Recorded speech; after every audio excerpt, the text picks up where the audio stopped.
Hello and welcome, fellow citizens near and far. Today we're talking about media literacy and critical thinking, and I'm really looking forward to getting to this conversation. I believe all four of my guests have arrived. Right on. Well, let me just go ahead and vamp real quick, just a minute or two. So today we're talking about media literacy and critical thought, which I think is just crucial. Really good time as well with everything that's going on in the world. And there's never not a bad time to talk about media literacy and, it being aware within the digital space. Some things to understand about today. We've all been part of some sort of misinformation in the past. I'm hoping to bring up some really key stories throughout the whole process of like times I fell for the system, the systematic propaganda and all that kind of thing. Misinformation is definitely ramping up these days, which is something to consider. So finding ways to combat that, and really focus in on self before, all the barrage of things that come in is really an important part of this. Of course, we're going to talk about encouraging healthy skepticism and where the line is drawn for that and how to possibly fact check, multiple sources and all kinds of goody informations. I'm going to try and keep this conversation open enough to let it go where it will. As we know, it's a piece of the overall arcing conversation. So it's going to be one of those things that it varies, we might go a little bit what feels like off the rails, but I promise you it's all connected. Yeah, with that, I think we're just going to go ahead and jump right in. I'm going to invite my crew up here. We're talking about media literacy and critical thought, and I think that every one of us has probably a unique perspective with this, as we are content creators and that kind of such thing. Really quickly, I just want to say thank you guys for showing up in good faith to have this conversation with me. As it's part of what we all we all play different pieces in this puzzle. So thank you for being here. I think we're just gonna go ahead and start going clockwise and just your raw thoughts about media these days and critical thinking. Just a little intro as well. Tony, we'll start with you and go clockwise. Hi, everybody. Sorry I can't stay for the whole time tonight. Got some prior obligations, but the thing I've been on lately is that you can't know when propaganda is working on you. It's kind of designed that way. That includes me. That includes you. And one of the things that really hit me was, I forget, it might have actually been from Joe Rogan. So before you cringe, just hear me out. It was him talking about the alien conspiracy stuff. And he's like, well, the thing I have to be careful of is I want it to be true. So every piece of news that comes out, everything that's coming from the Pentagon or these whistleblowers or this, that, or the other thing, he's like, I got to be careful because I want this to be true. So when this information comes to me, I'm going to accept it as true, right? Without questioning it. And so when it comes to media literacy, as the middle road guy, my suggestion would be allow yourself to go deep into both sides to see what they're saying and try to negotiate in your own mind where the truth actually falls between the extremes that are usually presented. That's a time-tested thing. Between two extremes oftentimes is the truth. And that's something I've lived by, and it's worked out at least 7 times out of 10. We'll say that.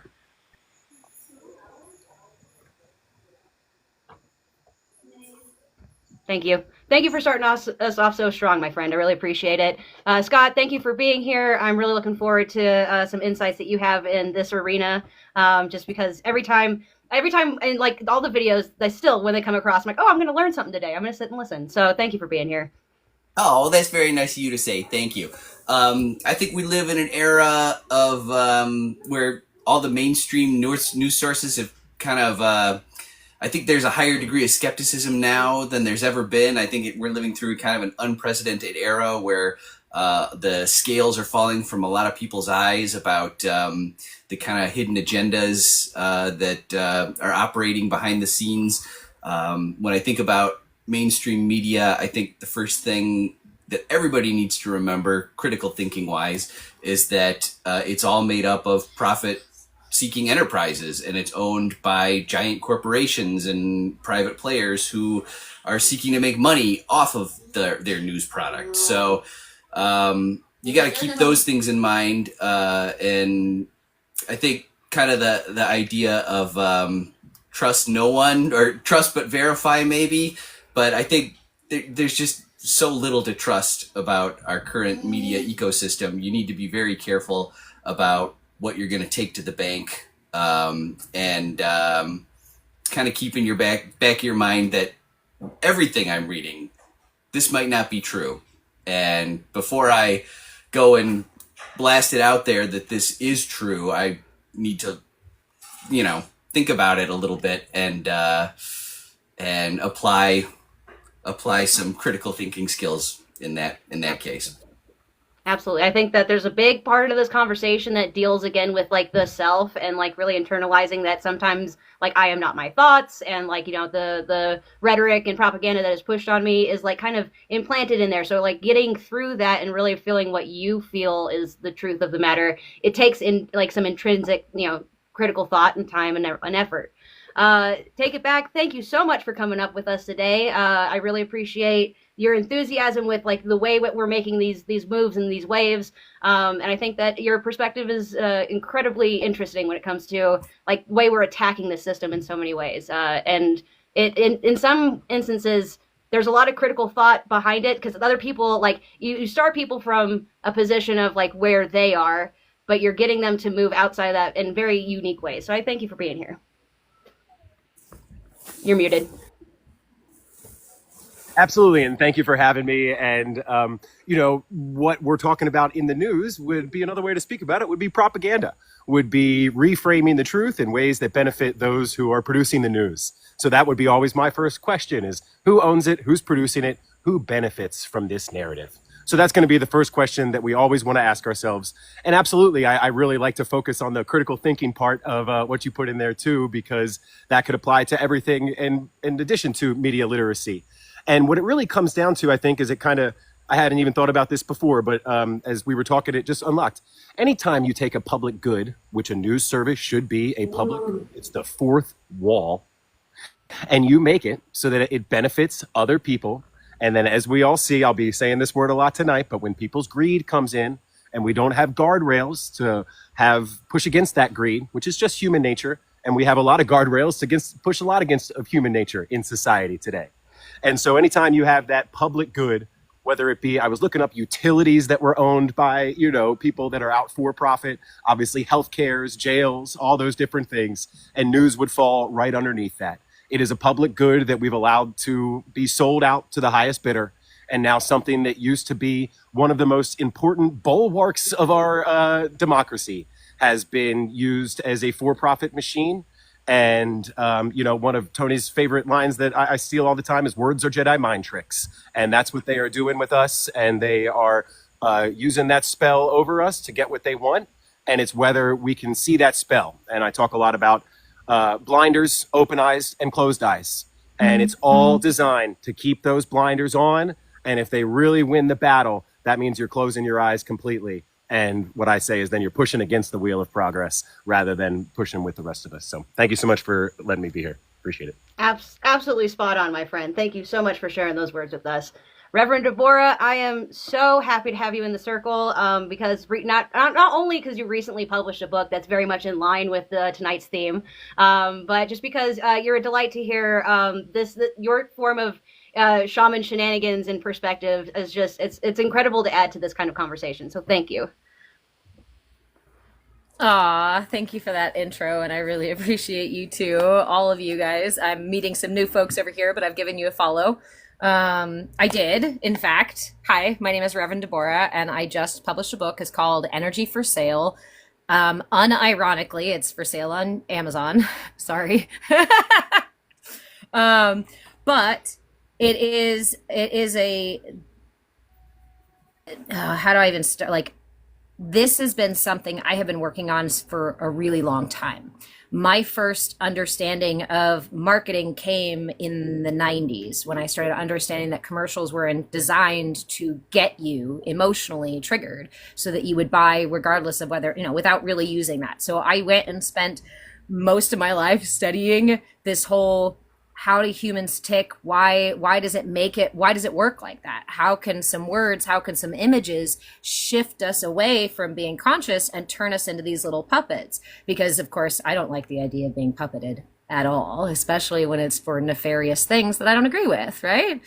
So the book that I wrote is a quick like a bullet point run through of all these different parts. And I rely really heavily on the history of where marketing came from, propaganda. I don't know if you guys know the name Edward Bernays, but he's a big he's a big part of this discussion because he was really the champion of taking his uncle Freud's work on psychology and basic human needs and our attachments and other these theories, and he used it as a propaganda machine. Brought it here to the States, used it during World War II, and it's quite successful. Unfortunately, now we have billions and billions and billions of dollars being spent every single year knowing how to effectively short circuit your ability to make decisions.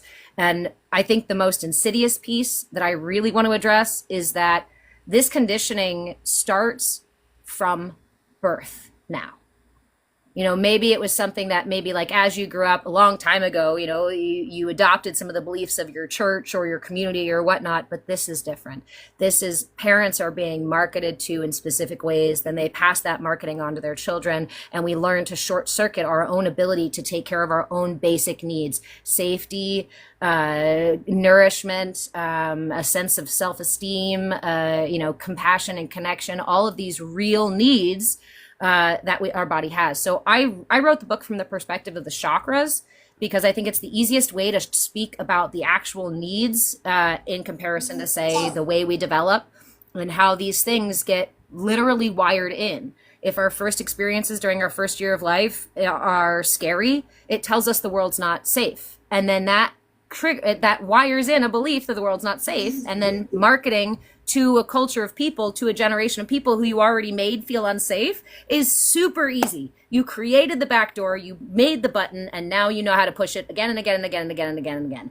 And with AI generated content now, that's even so much scarier. Yeah. Yeah. Tony, I need to send you a copy of this book. There's an AI, there's this thing going on the TikToks right now where there's a whole persona, MAGA Megan, I think is the name, and the profile's changed its name, it's made it private, but like they had a couple 100,000 supporters or followers, and like it was all AI. It was like the whole thing was generated AI, and so it's just like, and it's getting more and more convincing. So yeah. That is a definite big piece of this conversation, because now that the Pandora's box is open and the dog is off the leash, like we have bigger things, to contend with. But I kind of want to take this just a little bit back, because I've been wanting to talk about cyber warfare as it relates to media literacy and critical thought. And I really specifically want to hone in on something that might touch something in your hearts or minds or whatever. Kony 2012. I see it as one of the first moments that cyber warfare really was like seen as prevalent, mainstream, that sort of deal. I'm not sure if everybody in the audience remembers Kony 2012. I certainly do. It was, a tug at the heartstrings to be compassionate individuals because this is a monster and like all of this stuff. And like that to me crystallized media literacy in my mind. Because like, all of the events that happened afterwards, but like the way that people took to that. And it was, in essence, the start of the cyber warfare, and it's been waging ever since. Like, this landscape is not a peaceful place, as many would think, because there is psychological tactics being implemented all the time, echo chambers and the like that. So in this huge expanse, how do we, like, maybe we should start this off from, because like I was at the very start of it, I was wrecked by that 2012 bit, and there's been other times in my life when I really fell for the media machine. And like I'm willing to admit that now, because I've done the intrinsic work to realize that those thoughts weren't my thoughts, and that like I was being led. And I think of 100 different movements that feel that same way to me now, standing on the outside of it. Vote blue no matter who comes to mind immediately. And so it's just like one of those things that this is such an important topic from so many different directions that it kind of gets lost in the sauce, and people end up just kind of like phased a bit. And so it's really it's a hard thing to kind of hammer down when you're having like a one-on-one conversation, because it is like media is everywhere. Like it is everywhere from the point, like DeBoraH said, from the moment we're born, we're being bombarded with different things. And like there's the consumer story aspect that John Alexander points to about the idea that we're just being told that we are consumers. We only have buying power, and that's literally it. But there's more on top of that, more insidious things. The idea of like these creature comforts slating us to apathy, so we just don't feel like we should get involved. and all kinds of stuff. But like, so basically, to surmise, this is a very broad point. I'm just going to open it to anybody who has words. I have so many, and I do have to leave here shortly, so I'll give my brain dump and then I'll leave some space. It happened to me early on in the internet days when I was in college, and my professors had to walk me through why Wikipedia was not a valid source for your report, for your essay or whatever you had to write. So back then, and then when they walked me through who these different actors could be and who could be putting information into this, and what the metrics were for evaluating the validity of it, that was the eye opener for me. And then again, during 2020, I have never seen a surge of misinformation quite like that in my life. And I've never seen the cognitive dissonance ringing like a bell as loudly and ferociously as it did during that year. I've never seen anything like it. I'd never seen anything before like it, and I haven't seen anything like it quite since. There's been a few close moments, but by and large, what I do see is it affecting people's neuro-linguistic programming. The things we say about ourselves, the things we say about the world, the things we say about our external and internal environments change drastically because of these messages, constant messages. And that is like, not only does it affect us on a neurological level, like our body's reaction to it with anxiety or depression, but it changes our entire outlook on the world, which is why so many people can say that humanity ain't shit. I'm waiting for the asteroid, screw life on Earth. Like this apathetic sentiment that I see growing all over the internet, I think is directly related to the media literacy. And people aren't aware that by simply consuming this, the way it's written, the language that's used, it gets into your programming and changes the way you talk about the government or the state or the Republicans, the Democrats, and it's been so entrenched in us that I think it's going to take a while. I think it's going to take a stream of proactive propaganda, not reactive propaganda. I think we need a whole council of Mr. Rogers type brains to start putting out content into the internet to combat that very nefarious and toxic neuro-linguistic programming that's happened to us because of this media. Yeah, very well said, man. I do. And the flooding the zone is definitely a key part of this. We can use these tools as they were constructed for better means. We don't we don't have to toss it all out completely and reinvent the wheel. We can learn from them and utilize them in specific ways. And I think that's a key strategy forward for those who are the visionary storytellers and facilitators and the like for these, multiple movements and whatnot. Who else? Anybody? So I would always go back to, once again, who's benefiting and all that, even from, I see it as a series of doors that has to be walked through first. And exactly what happened with the corporations getting rid of the local competition in order to then now squeeze us with our salaries and our jobs, they had to erode that fourth wall in order to be able to bombard us.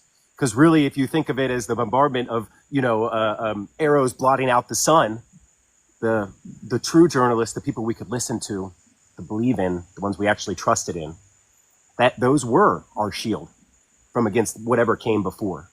And then not only that, they've developed something new, using the internet and social media that can send those arrows much more targeted. So now we got honing arrows to deal with too.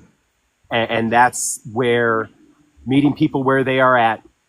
And that's where I almost, speaking back to Tony's language about the programming, it's almost nice when you hear it, because it's like, oh, I have the tools to battle that. And that's what we are trying to equip people with. And obviously those tools take a long time and you have to work at it and practice at it. And that's where it's great to start in typing and commenting spaces. And then you kind of are able to get your ideas together and, oh, this is my great thing for that. Because the great thing about it when someone is programmed, well, they only have a set number of responses, right? So then you can anticipate those responses. And if we always make sure that we are seeking the truth and not to win the argument, that is how we can pull that critical thinking out of them, pull back that media literacy, and then eventually we can all develop that shield of the fourth wall again. Absolutely, absolutely, and there's a trust there as well, which I mean has been eroded over time in ways that feels kind of personal. You know what I mean? Like there's the sliding. There's the joke that has always been like that our government isn't efficient, and that like all of these like tendencies to just kind of apathy it away, just like, oh well, it's always been this way or whatever. And it's like that's true of our media, and it's true of like a bunch of different facets. But like that wasn't true 30 years ago, 50 years ago, or whatever. Like it's been a slow erosion over time. Like that prevalence has been there because, and like don't get me wrong, there's been moments in there's a moment when I want to say, I can't remember the state that it happened in, but we had some like state representatives ejected from their caucus because like of some BS, and like all the TikTok news stations were covering it, like very closely or whatever, but all the mainstream media was focused on was one of the trials that Donald Trump was going through, and like they were literally just focused on the door into the, like they couldn't be in there, so they were just focused on the door, and it's like literally every news station was just like, this is the hot topic. Like meanwhile, like democracies being threatened in like I think it was Virginia or Tennessee or something like that, and it's just like that was another moment that really crystallized the fact that the mainstream media, as buzzwordy as that has become, those standard long-standing corporations have all been bought and paid for, and it's it's something that some people wake up on their own. Some people have recognized it for years and years, and there's still people today that there'll be some sort of story that they know what actually happened, but the spin that the story gives it, that the news puts out, will wake them up. And like it's never going, and like so recognizing intrinsically that you have biases and sometimes you're being played directly to or being played directly against, very key part in this. Like know yourself. It's kind of step one, really. Do you remember when we all first met here on TikTok, Tripp, what was going on in France? Yeah. And if you would have typed France into TikTok and then headed over to a Meta platform and typed the same thing, it's like over on Instagram, you'd see the Eiffel Tower and baguettes and influencer vacations and cute bikinis. And you type it in here in TikTok and it was Mad Max. It was a very different. And then when you leave it up to the people, it seems like that's where it's going. I mean, some of the people I trust the most with news now are people that I've met personally through TikTok, who I know what their motivation is to present these stories to people. And it almost seems like good. That decentralizes the entire news thing. And like we're finding out, there are very negative consequences to that. But I think I'd also like to shine a positive light on the decentralization of news dissemination, because it does eradicate that corporate interest, to an extent. It at least has that opportunity to do so. What it did was it broke the bottleneck. Like everything has to pass through this very tiny sensor space or whatever, and like the internet and the decentralization of independent news journalists like broke that bottleneck apart. And like I think that's one of those things that in 50 years from now that we'll have like a clearer picture of like how that shook out. I think right now there's a lot of good things. There's some other like the misinformation can be much more prevalent in a space where like the person's just spouting facts that they think they know but don't really know. And so like it's not all sunshine and rainbows. Of course nothing is, but I think over time with consensus of like informed adults who recognize their own biases, that we could make this decentralized news system absolutely work for us. I just think we have to weed out some extremities and some other things that happen. Tony, is it about time for you to head out? I don't want to keep you from what you got to do. Yeah, it is about that time. What I will say is the same way that the boomers got fooled by, if you don't share this post, Facebook is going to steal all your account information. The same way they got fooled by that shit, I see older Gen Xers and maybe even some older millennials being fooled by deep fakes and fake AI influencer accounts and shit. So we're going to have to be good stewards. We're going to have to be good brothers and sisters, and we're going to have to not judge anybody for being like, well, the cute chick in the MAGA hat. Oh, yeah, well, Larry, that's not real. She is very binary, as in like zeros and ones. Okay. So relax and take it easy. But, we're going to have a lot of empathy and grace for the older generation as we move into this era. It's going to be frustrating. And at some point, we are going to reach a spot where we can't tell, where there aren't 11 fingers on one hand and their mouth does move appropriately. That day will come, and we need to be aware of it.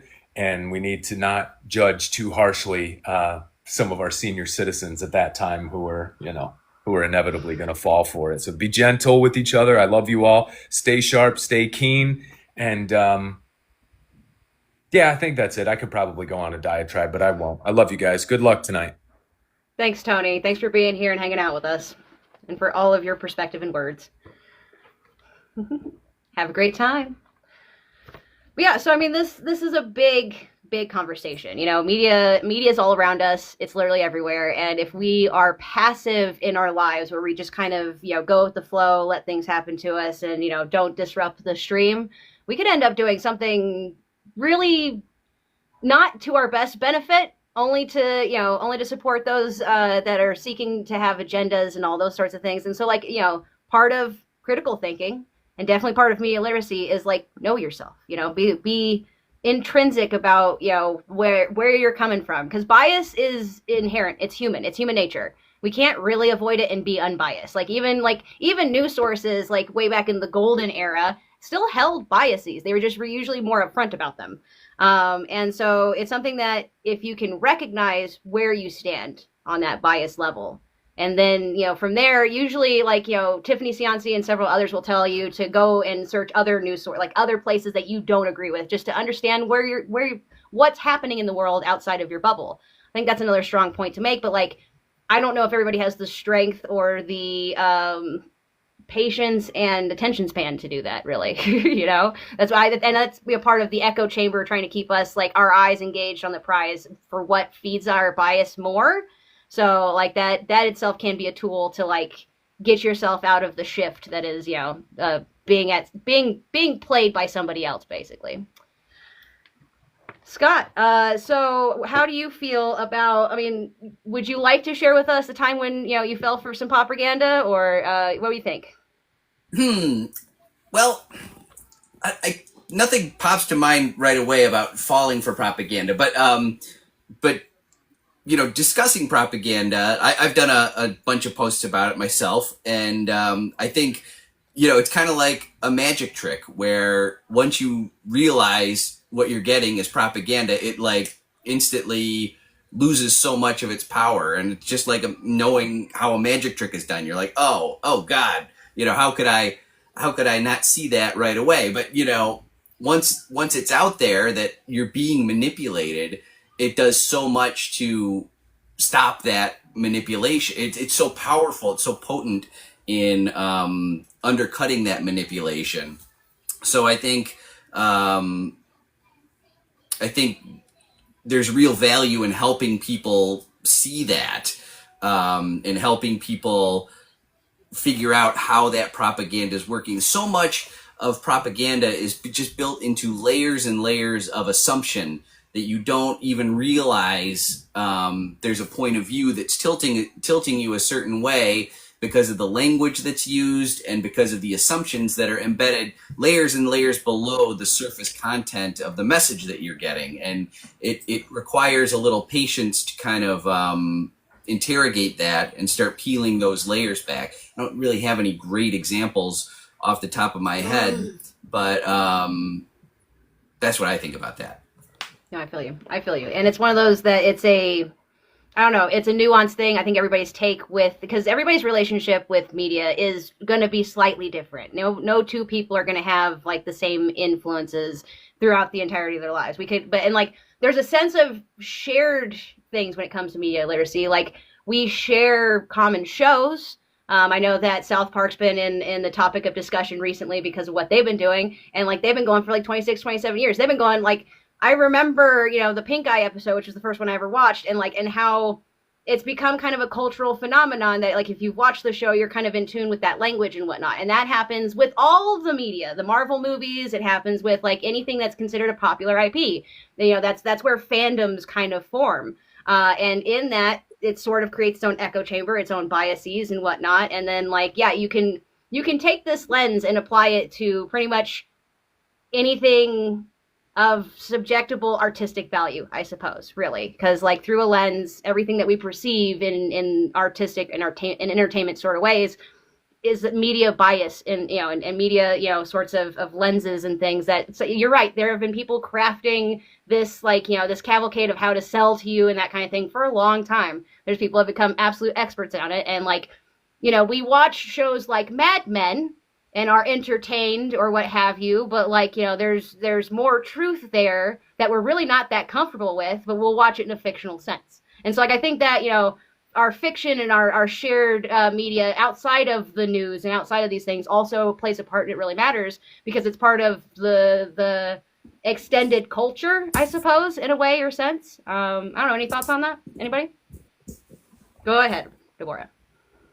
Yeah, I'm glad you said that actually, because I think the most important piece for me, having started studying this in the 90s and then being like, oh no, it's everywhere, I can't be manipulated, and then finding myself getting caught in the exact same traps. I think the biggest, I'm I know there's plenty of little moments where I was like, ooh, bought the thing and went, ugh.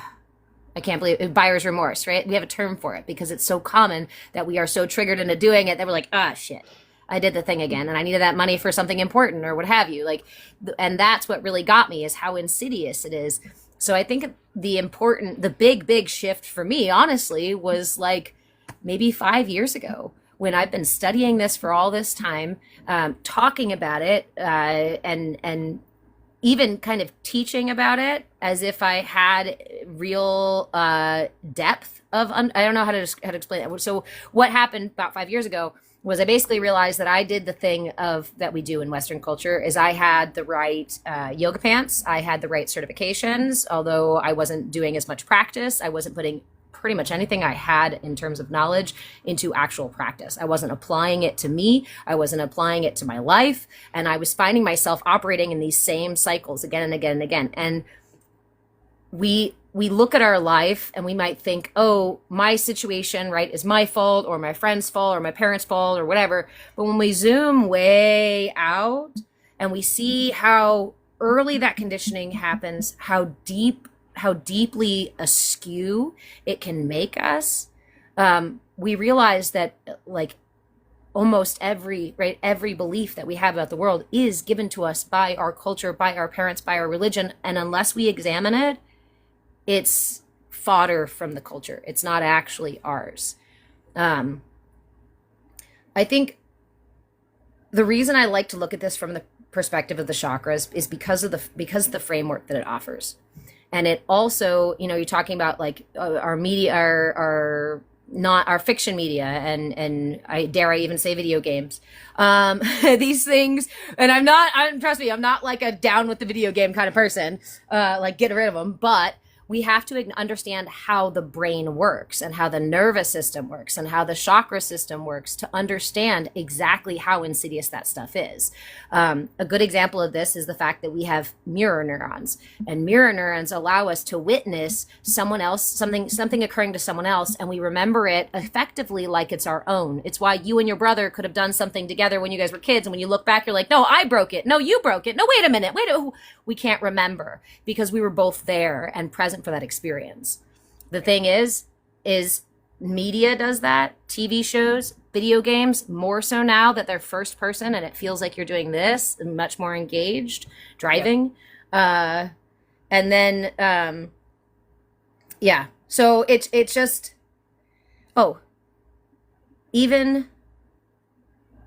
sorry, I'm a bit scattered. So it's the way that these things get stored in the mind, not only somebody else's experience, but my dreams, the movies I watch, even the stories I hear. If I imagine visuals sometimes, those stories can also be integrated in, and they become part of my belief or my experience, my previous experience, whether or not they even happened to me, whether or not they were even real, or whether they were some AI generated whatnot that I'm like, oh, I saw that somewhere. I had that conversation with somebody. Oh, I met a person who blank and blank.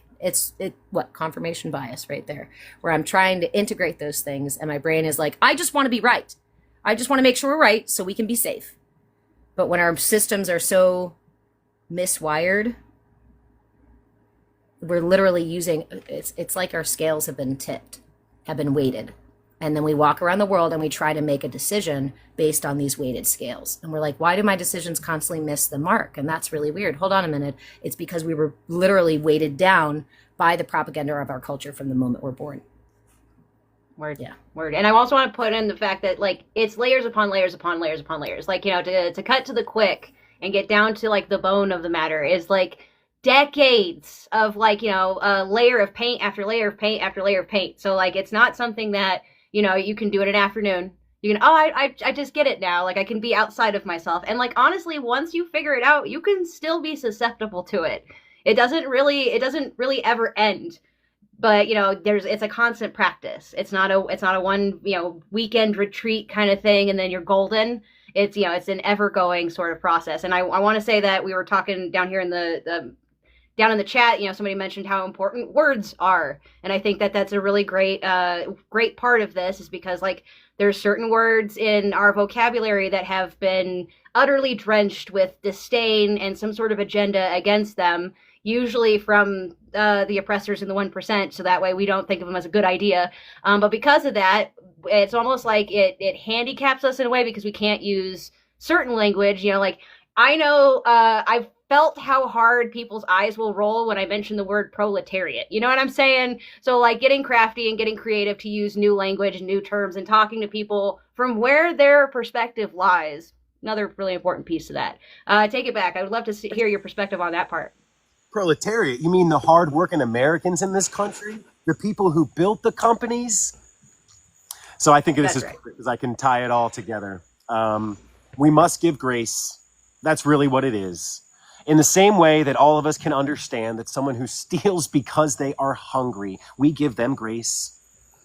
Everyone else who, this is going to be really corny, eats from the trough of greed is just looking for truth. So we have to be gracious when they accidentally eat the lies that were served to them. Because the people at top figured out a long time ago that it was cheaper to divide us than it was just to pay us our fair share. And you said everything that I was thinking from, so it would start with this. So here's all the layers that we were alluding to. How do we get to where we are now? What we're seeing isn't the disease, it's the symptom. And that's why I like to lay out that greed is the disease. And I think I can piece it all together here. From the fanaticism, what's the door before that? What's the layer prior to that? Well, everything we talked about, getting rid of critical thinking, getting rid of media literacy, getting rid of the fourth wall. Education ties into all of this greatly as well, too. And one of the things that I was imagined of, which is a short little aside, was everything with the files going on. It's, yes, we don't care who is implicit in it, because we don't have pictures and hats and T-shirts and all that. And that's where it can only grow to that fanaticism after you walk through 4 or 5 doors first. The erosion of media literacy, the erosion of education, critical thinking. And that was where we try to bring it all back to greed, because no matter what they try to say, and this is one of my shining examples that I would use for media literacy, is if they're trying to divide us, then whoever is speaking is not speaking the truth. Because no matter what is happening, we have to give each other grace, because I think that all of us seek to teach first. And, one of your favorite phrases that I use, where if it's in good faith, and as long as someone is speaking to us in good faith, day or night, I will sit there and I will speak with them. And that's where I think that one of the best things we can learn as we take these conversations out into the world is to focus on the people who are speaking to us in good faith. Because so many of those are going to have their eyes closed, and we just move on. We say they're robots, they bought the lies. Let's go with people that just have the blinders on. And then finally, they have those blinders on. The reason it has been so easy to divide us is because when they overwork us and underpay us, they don't just take our money. They also take our time and our energy. But even more than that, when they don't pay us, they take 3 things from us. They take our dignity, they take our respect, and the number one thing is they take our security. And if we don't have security, we're going to be afraid. And if we're afraid, we're going to be easy to divide. Does that sound like the country we're living in, anybody? Amen, man. Thanks for coming in strong on that. It's absolutely. And it makes me think, because I literally just had a conversation today with a really wonderful dude. He's a great guy now, but he's a guy who has built a multi-million-dollar business and sold it. And, like, he literally was not confessing, but we were just having a conversation, and like he felt very vehemently to tell me that like he used to justify awful things, like, and not like terrible, like, you know, crimes against humanity, but like greedy things. And, you know, he would justify, like, you know, he's feeding his family. He's doing business as business should be done. And he's like, and when I started to realize, like, the damage that I was personally affecting, first it made him like a hermit. He didn't do anything for like 6 months. And like, then he had to like try and figure out how to like, you know, change his attitude, change his behavior. So like, it's a process that definitely takes time. But the aha moment's not comfortable. Because like, you basically realize that you are the villain in other people's story, which is something that like we will spend so much energy and time to convince ourselves that we're not the bad guy.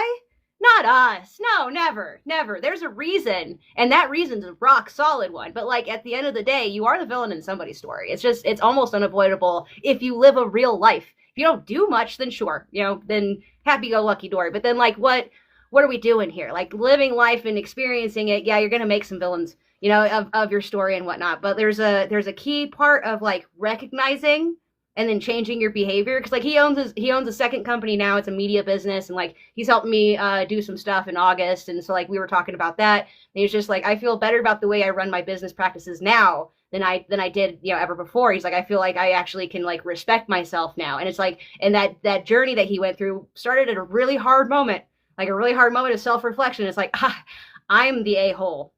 Okay, now, and like, you know, and like it takes time to move on from that, but sometimes we have to have that sort of reflection, you know, like I've come to it my own way as well. And I think that anybody who's willing to find the good faith situation with other people, be able to sit with people and say, you know, like I have the empathy to sit here and listen to your story and like, you know, see where you're coming from. It takes movements like that, steps in that direction over time. It's not an instant thing. But we can work on ourselves as well as we work with others and stuff in our area. I want to say real quick, thank you to everybody who's sitting up in the window and in the conversation, tapping along and sharing and having the conversation. I do really appreciate you folks being here, because stuff like this matters. And so if you feel like you have anybody else in the world who'd like to watch and sit in on this, please make sure and share it with them. Otherwise, the playback will be available on the TubeView, which you can find in the link in my bio. Getting back to the conversation, what do you think is one of the most common misinformations? Like one that seems to catch anybody and everybody. Scott, do you have thoughts on that?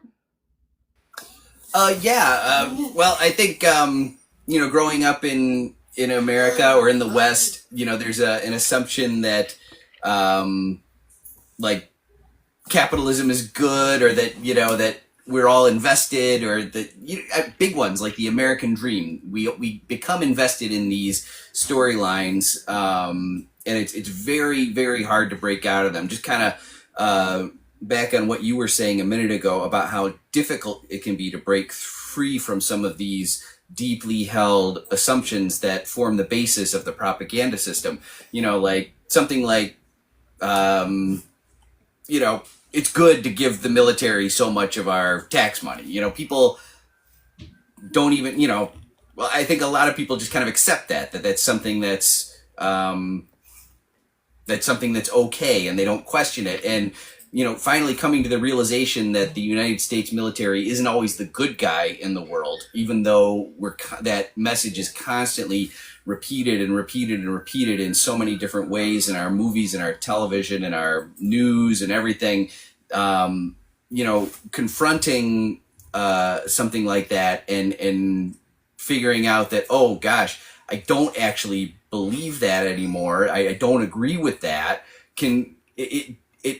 It can cause an identity crisis in a person. You know, it can be very difficult if something that you've accepted as true for your entire life for decades, and suddenly you say that's not true.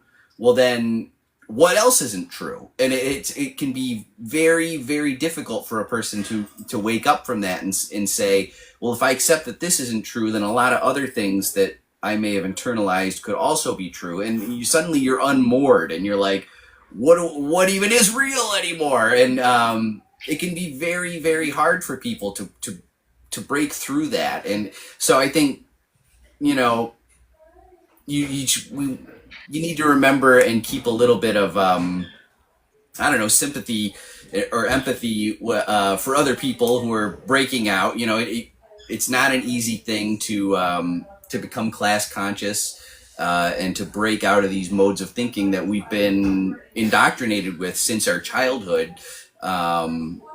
It's not an easy thing to do. It really isn't. It's going against the grain so hard that, people will break. And like, I know that there's been like a couple of moments since like what I consider my awakening, when I tell people when I lifted my head from the grindstone and actually recognized what was going on. There were some dark moments of like, it feels, I don't want to say hopeless, because I am eternally hopeful. Like I can't not be. Like I'm the kind of person who, like, you can tell me dire, tragic news, and I'm like, I am so sorry, here's my condolences, but also here's a silver lining that you might be able to learn a lesson from it. And like it's annoyed people. I've had friendships end because they're just like, I can't with you. And I'm just like, all right, but I can't help it. It's just one of those knee-jerk responses for me. And there's still been darkness, like I still sit at the void. We're really good friends, because like, having those sorts of like, oh wow, I really fell for it, or oh, like, and realizing the perception of like, one of my actions was actually incredibly hurting of some of a like group of people and that kind of thing, where it didn't really seem like too much, but it was like the butterfly flapping its wings and the tsunami hitting across the way. Like every action that we take forward, if we're stepping into this world, that creates some sort of ripple. And so like, and to recognize that when it comes to media literacy and like what is coming in and then going out, like that's a process of it. You know what I mean? If we are more passive, just, repeating the points of the talking heads, like, ooh, I like the way that guy said it, so I'm going to use it. Now, don't be wrong. I've parroted people that I have heard that I really like their concepts. Like I did a video the other day where I said there's many movements, but this is the moment. And I literally had to turn around and credit Legend, who I had heard it from. And so like, that's where, that's why I tagged like 13 people in that video. Because after I realized I had said it, I was like, oh, I didn't come up with that. And I always feel kind of weird about that, because like ideas are meant to be shared, especially in a space like this where like we're trying to get more people galvanized, and like we all have to say these same things in different fonts and flavors. So when I latch on to like that intellectual jazz, but it feels like Robin Williams level of stealing jokes, why he stopped going to improv comedy clubs. You know what I mean? So like it's like back and forth and a give and take, because we're all helping each other with this movement progress. But at the same time, if you can attribute credit, you should. But yeah. So yeah, I want to thank everybody for being here, and say that your continued efforts in the lanes that we are all approaching on matters. Every action that you take is making ripples effect. And like, I know it feels like in the day-to-day slog, not a lot is happening, but we're seeing tides change. I truly see it. Can I speak to that? Because it came up a couple, and I think it's, again, the reason I come at this from the perspective of the chakra system is because it's really, it's important to remember that it's not personal, especially when we're addressing with somebody else's difficulty, and we look at like one of you said, look, they already ate it, oh well, they've been drinking the Kool-Aid, what are we going to do, walk away kind of deal. But the reality is, what really helps me give grace is the understanding that it's literally wired into us so early. You guys have heard me say this, up until the age of 8, we're pretty much in the theta brainwaves, primarily theta brainwaves. As adults, we go down into theta when we're in our REM sleep time. The only thing below that, I think, is delta, theta, alpha, beta, gamma. Yeah. So while we're literally unconscious during those for 8 years to a degree, right? And so that's why we say children are absorbing all this stuff. I find again and again with clients or people in my community, right? I'm turning around and saying, it's not your fault, but it is now your responsibility. Because to be responsible means able to respond. If you're not being responsible, you're being triggered. And if you're being triggered, you're operating from that puppeting, from the wiring that was given to you. And maybe the wiring that was given to you by your religion is great, and you want to keep that stuff. You've looked at it, you feel great about it, it supports you, what have you. But we have to keep doing that reflective. And like you said, it's an identity crisis for some of us. And that's really hard, especially when we're around other people who want to keep holding up that wall. And as soon as you start looking away, they're like, well, wait a minute, what if there's something else here? And they go, no, you can't look away. You can't turn away from us. You can't turn away from the illusion that we're all believing in and we're all arguing about, because what do? You threaten their security in being right and knowing what, and the truth is like, being right is a safety mechanism. So again, we bring it down, dial it down from blame and shame and guilt to saying there's a real need in my system to feel safe. There's a real need to belong. There's a real need to understand my reality so I can be safe and so I can eventually, hopefully thrive and be successful in life. These are all basic needs. And the insidious piece about the way that marketing is now, propaganda is now, is they know that those are real needs, and they know that there's nothing you can do about that. You have those needs. And so when we end up with a culture that stuffs you full of false, fake food, fake media, fake friendships, fake, hardly any money for work, hardly any insurance. Oh, you have insurance, but it doesn't fucking cover anything. Those kinds of things where you're like, I feel like I'm doing the right things to get my needs met in the way that my culture tells me, A, B, C, D. Why am I still suffering? Why am I still unhealthy? And God forbid you say that out loud, the rest of the culture is going to turn the eyes on you. Like, I just had a moment from that movie Inception, right? That everybody looks in the dream at the person who's in the dream. They're like, hey, right, you're messing up the illusion here. Cut it out. But yeah, it is a scary thing. And so I think that helps me a great deal when it comes to having compassion for my fellow humans and for what they're going through. But ultimately, we have to remember that it's important to set boundaries, just, with our media, as well as with people who are continuing to toe that line and continuing to force the Kool-Aid on you. And you're like, hey, man, I love you, but I'm not drinking that stuff anymore. And if you want to come try water with me, or you want to come try this other stuff, we can totally do that. But I'm not, start setting those boundaries. I'm not going to have a conversation with you if you're just going to propel these things at me like arrows, like daggers. And just lastly, I'll say that if anybody has people in their life that they want to have these conversations with, want to start looking at this stuff critically with, hopefully you're picking a safe person, right? Who's willing to have these conversations. But I highly recommend looking into nonviolent communication. Marshall Rosenthal, sorry. I know that not everybody likes his perspectives and the parameters, but I think it's a really, really good starting point and actually gives you like an outline of tools that you can use. And so if you have somebody who you want to have the conversation with and you're like, hey, can we sit down and try this? It's just a little practice. Let's see if we can actually come together and start to see each other not through a lens of judgment, but through a lens of, curiosity and willingness, because then we can receive. Right? Absolutely. Yeah.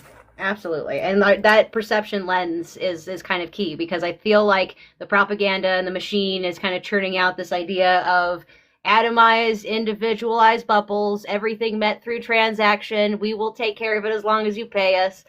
You don't need friends and, and stability and community and things. You just need the system. That's all you really need. And so, like, bucking against that, because the creature comforts and stuff are designed to slate us into apathy and just get us to be like, yeah, you're right. I don't want to work that hard. I just want to slack off, and it's fine. Whatever's clever. There's a kitty.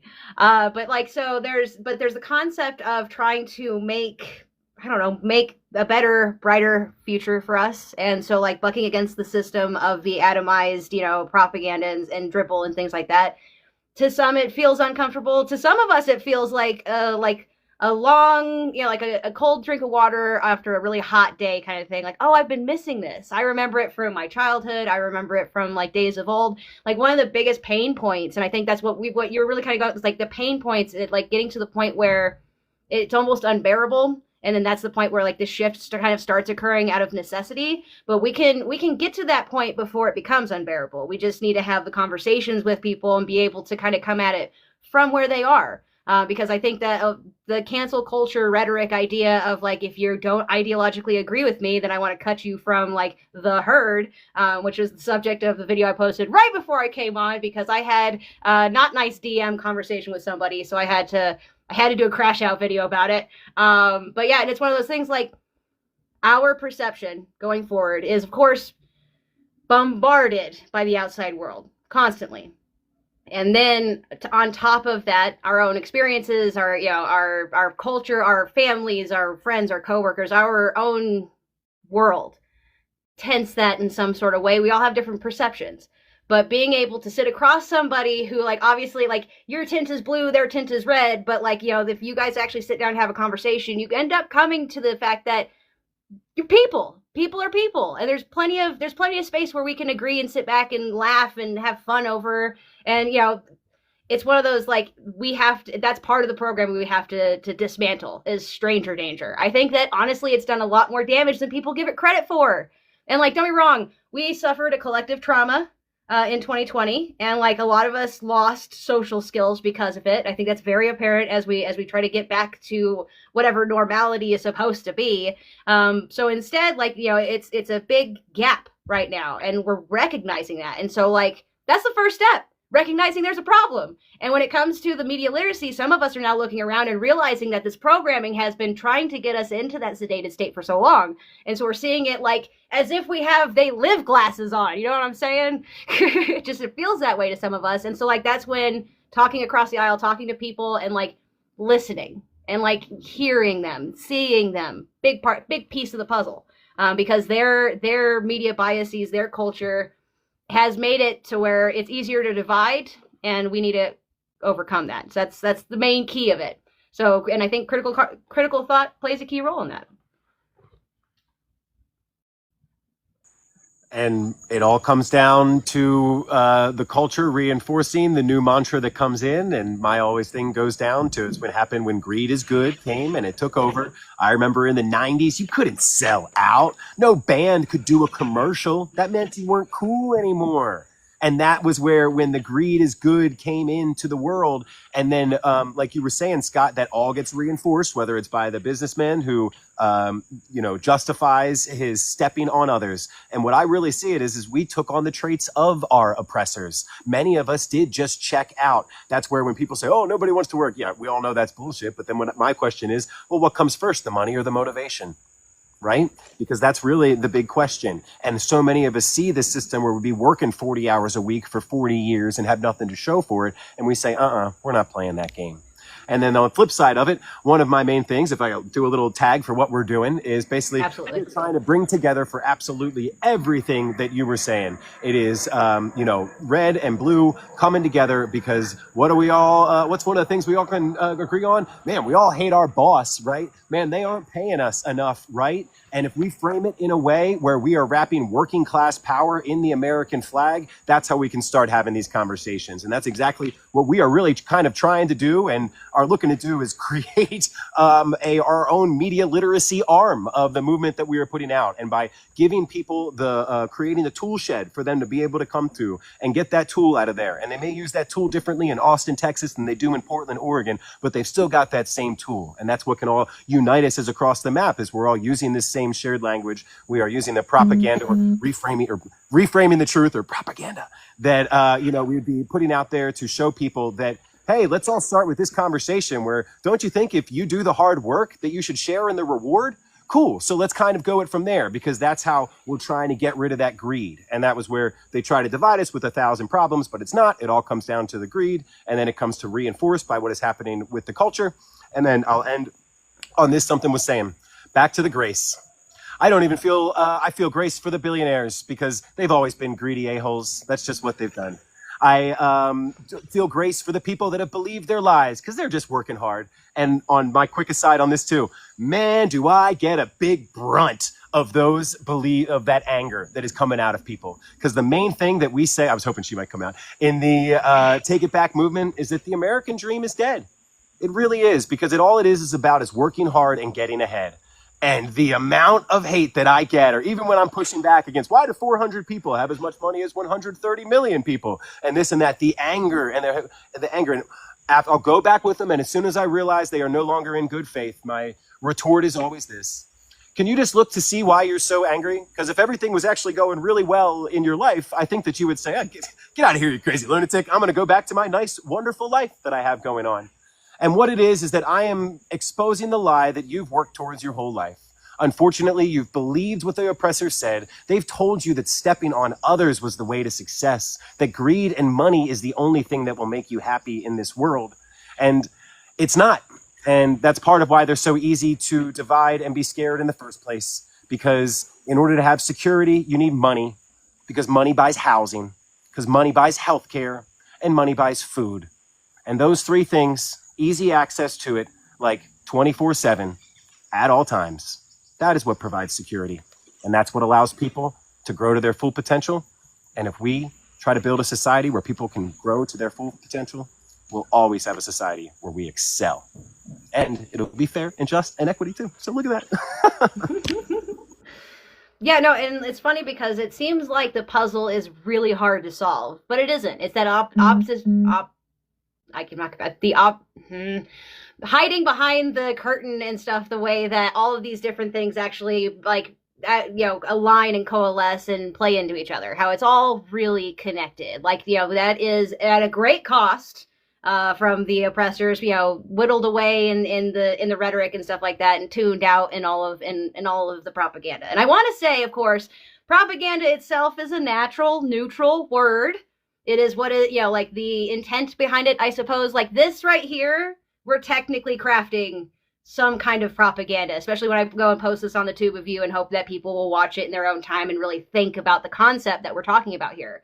But it is the sharing of information in a sense. And so and a lot of people will immediately turn their brain off because they have a certain connotation, whether it be propaganda or communism or whatever word is soaked in the rhetoric, is, that is one of those, one of the first keys is when that trigger goes off, and if you've actually done a little bit of the work, your eyes are open, your nose is off the grindstone, then when that happens and you get kind of that trigger of oh, well, this isn't worth listening to, pause, take a breath, and think about why, immediately you're going to discount it. Why? Really kind of dig in. And so that, and I think that a lot of the noise comes down to how we perceive it. You know what I mean? Because if we can become like the monks and really centered in who we are in our space and time and whatever, then it doesn't matter what's coming at us, because we'll be able to, in ways we reflect and build upon it.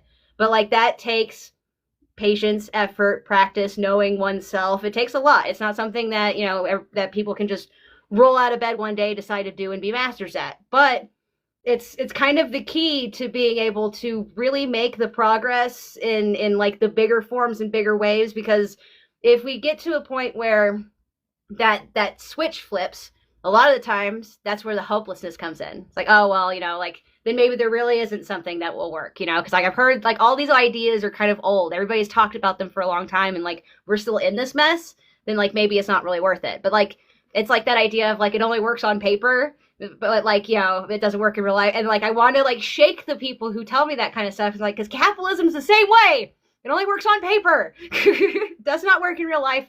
Are you struggling? Yes. Okay, then we need a new system. And I personally think it's a blend of what is behind us, but we need people who are broken from the trance of, being told this is the only way and da da da da da. We need to break that from them first to be able to offer them the space to create that synthesis and whatnot. And that's, everybody has a part to play, but when it comes to our individual input into the system, we've got to have some sort of critical thought about ourselves. We can't go into this blind. I don't really think that you can. I mean, don't get me wrong. I think there are people that will go in half-cocked, not fully informed with oneself. And I think we see that all the time, people rushing in. But at the same time, I think it's just best to move. Sorry, I'm getting the puzzle piece. It's just best to move. And so inspiring the critical thought that would motivate a person to action. I mean, it's all big pieces of the puzzle, and fighting that, fighting the message of the apathy of sitting down, you're not, the world's on fire, there's nothing you can do, might as well just sit back and watch TV. Fighting that's a big piece of it.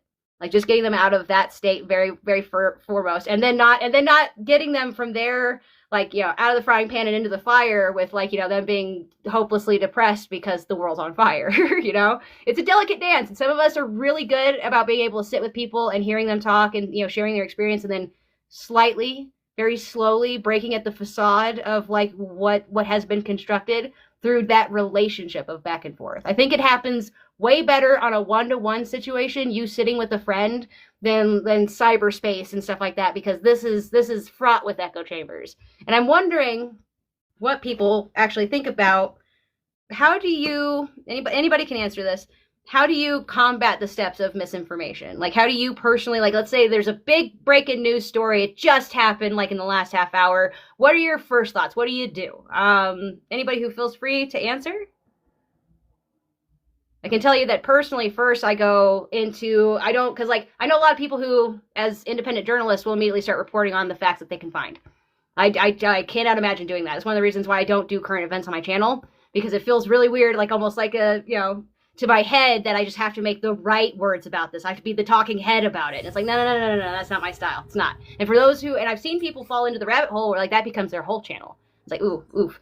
But like, so the first steps that I do personally, when like I hear a big story, like I'll preface this with the Manhattan story that just happened, which we're still getting fed news bits about that. If anyone's unfamiliar, there was a event in Manhattan at a building. Somebody was on the 33rd floor, and it looks to be an executive. And so like, but they was very shrouded, very quiet about that for the first 12 or so hours. And like, you can look at it from a media literacy perspective and see the writing on the wall that the agencies or what have you are trying to cover something that would cause the American people to all feel a certain way because of something that's happened in the past in December with Brian Thompson. And so like, and people have immediately started pointing it out, like, why don't we get names? Why don't we get the details? Da, da, da, da. And so like, I think that it's breaking in real time. I think that's what we're really witnessing, is that the rhetoric machine, the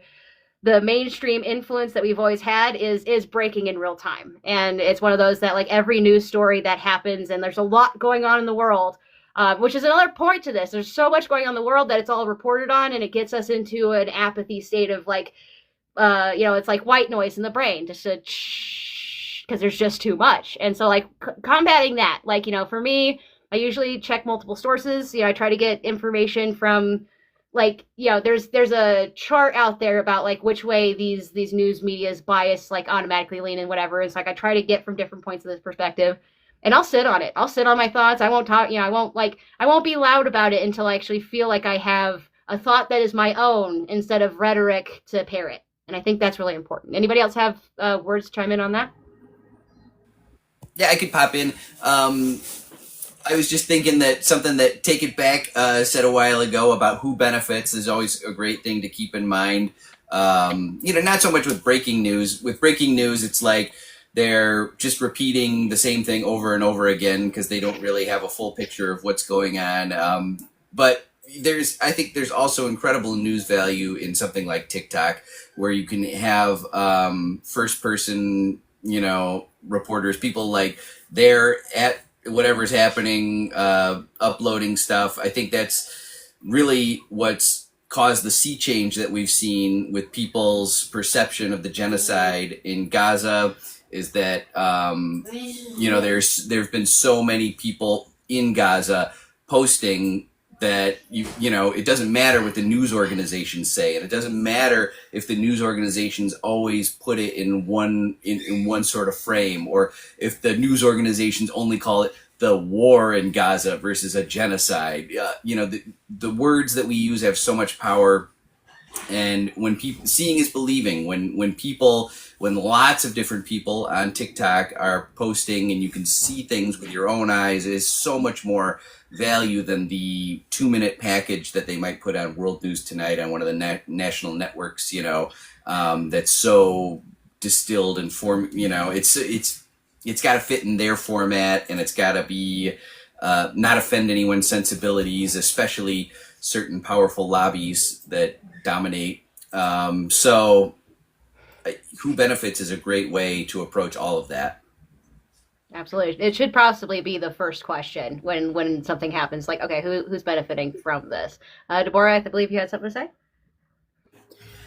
Yeah, I brought my book specifically to this one so that I could reference it for the first time and like, hey guys.